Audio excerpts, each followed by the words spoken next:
Hey, Painful Mass here. We are going to do the Book of Alma. This is probably the book where people are gonna give up. They just won't be able to take this series anymore. It's just gonna be too boring, I think. Anyway, it's gonna take me two videos to summarize the Book of Alma, and it's gonna be kind of rough. So far, there's been pretty easy to follow story, and there hasn't been an overwhelming number of new names that keep appearing. But this book, the number of new names is absurd. So I think what I'll try to do is just describe events and only use the names that keep coming up throughout the entire book. So recall that the author is Alma, who is the son of Alma, the person who did the baptizing at the Waters of Mormon last book. He was made chief judge of Zarahemla, and this time period is known as the Reign of Judges. So if you ever hear someone refer to the Reign of Judges referring to the Book of Mormon, this is what they're talking about. It's, supposedly the first society that's ruled by a group of people rather than one person or something. I don't know. The first thing that happens is a guy introduces what's called priestcraft, and it seems to be preaching falsely for personal gain. I looked this up, and that's about all I could figure out about it. So he is killed, but this is a common theme throughout the rest of the Book of Mormon is priestcraft that comes up, and that's what it means. This guy Amlichi wants to be king, but he can't, so a new group formed called the Amlicites, of course. The Amlicites fight the Nephites and join with the Lamanites, but the Nephites win the battle and Amlichi is killed.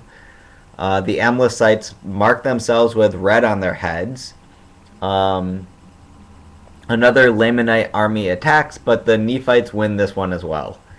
So thousands of people are converting, and Alma is baptizing them. So Alma devotes himself to being the high priest, and Nephiha, I think that Nephiha, I don't know how to say this one's name, is made the chief judge. So now we get to chapter 5, right? So all of that happens, and we're only on chapter 5. Which contains one of the most well-known pieces of doctrine in the LDS Church. So the chapter is just Alma speaking to the people, and part of this is that he asks 50 rhetorical questions, and the rhetorical questions, and he also explains the way to heaven. So it is so important that if you meet with missionaries, it is probably the second thing they will have you read in the Book of Mormon. I may talk about this in another video, but I had parts of that marked, so I'm pretty sure that was the second lesson that I was taught when I met with missionaries. The church is then cleansed, and Alma travels to Gideon to preach. Again, we have a long sermon from Alma consisting of the standards like the commandments, baptism, and the coming Messiah. Alma travels more to preach and baptize, but he gets to a place that rejects him. An angel appears and tells him to go back, so he does, and this is where he meets someone called Amulek. These two start preaching together, and despite being rejected the first time, they just decide to continue preaching, and they're thrown in prison for it. But then there's an earthquake, and that makes the walls fall down, so they escape. Then they travel to Sidon and set up a church there. There's some healing and baptizing of people, and I'm avoiding mentioning by name. But then Alma and Amulek return to Zarahemla. The Lamanites attack and destroy Aminaha, but Zoram leads the Nephites there, and they drive the Lamanites out. The descriptions here are pretty vivid, so just a quick example is the following.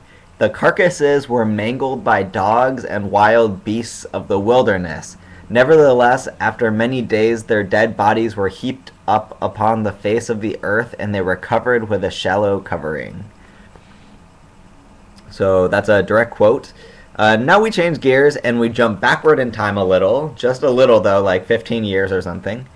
And the sons of Mosiah had decided to go preach to the Lamanites, so we follow what happened to them for a while.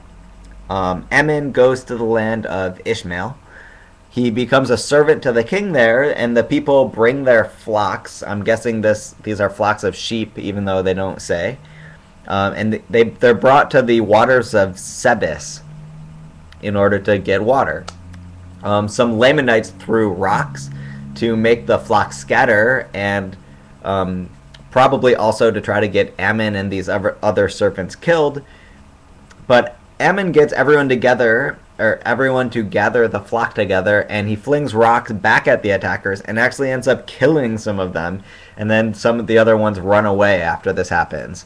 The king is impressed with this, and he listens to Ammon teaching of God and redemption. So the king starts to believe, and he falls down as if he were dead. He's laid on a bed, and his wife and children start mourning his death. Right before he's brought to the tomb, Ammon says some words over him, and he wakes up. The king is converted, and Ammon sets up the church in the land. Ammon then travels to Midoni with Lamoni. They convince the king, who happens to be Lamoni's father, to release some imprisoned people. And then we change gears again. So now the perspective starts to follow the teaching of Aaron and Muloki, who were in Midoni. Aaron tries to teach of the atonement to the Amalekites, so we jump backward in time again. I should have mentioned that. Aaron tried to teach the atonement to the Amalekites, but he was imprisoned in Midoni with some other people. But as we just heard, he gets released from prison when Ammon arrives, so we jump back to the current time frame, well, almost the current time frame. And Aaron then teaches the king, who is, remember, Lamoni's father, and he's converted. This causes the land of Midoni to be fiercely divided between Nephites and Lamanites. So then there's some more converting of Lamanites. In fact, some are freed from the curse and they become white. Remember, the curse of the Lamanite is they have dark skin. But the Amalekites and the Amulonites still reject the truth. So the converted Lamanites are called the people of anti-Nephi Lehi. I find this a bit cumbersome, but that's what they're called. Actually, their name will change in a bit. A bit of doctrine that I think hasn't come up much previously or at all comes when Ammon describes how to lead people to the church through faith. So this is sort of a foundation of Mormon missionaries. Ammon then leads the people of anti-Nephi Lehi to safety. They inherit the land of Jershon from Alma. Yes, Alma is still floating around somewhere because this is the Book of Alma, even though he has disappeared completely.